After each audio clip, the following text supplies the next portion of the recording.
Tonight, we're getting our first look at a plan to redesign a troubled Colorado Springs park. At times in its recent past, it's been overrun with homeless people, making others reluctant to use it.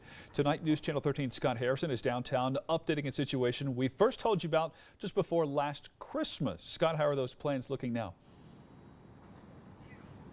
Yeah, and if you remember, we showed you how city officials use these cables here to close off this pavilion and keep homeless people from using it as a shelter. It may not seem like much of a barrier, but actually it's working. Homeless people are no longer camping here and hanging out here. However, no one else is using it either, and that's why the city is considering a major upgrade here at Antlers Park.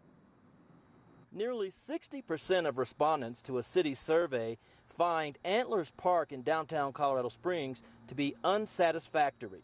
City officials heard that loud and clear. This week, parks officials released a preferred version of a preliminary plan to improve the 150-year-old park. They have a pretty good game plan. They're going to keep asking the public what they think. But the hope with Antlers Park is that it can open up more to the Antlers side of the street there, the Cascade part, so people can get better entrance to it. Imagine a dog park here, a permanent ice arena, a large children's play area, and a band shell. They're all suggested in the plan that will be discussed Thursday by the Parks Board. Voters approved funding for the project last fall by allowing the city to keep excess tax revenue instead of refunding it.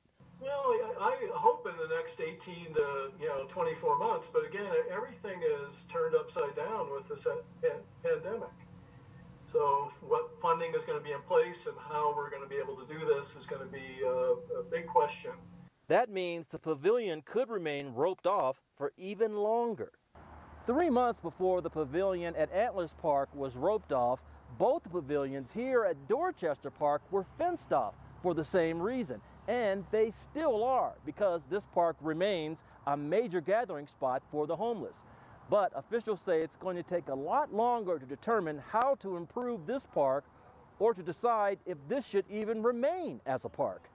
Officials say upgrading Antlers Park will attract more events and increased use, and along with stronger enforcement, should significantly reduce homeless activity here. And the city has a total of $2 million allocated to spend here and on 2 other downtown parks, including Acacia Park and Alamo Square Park, which is outside the Pioneers Museum. We'll keep you updated on the entire process. We are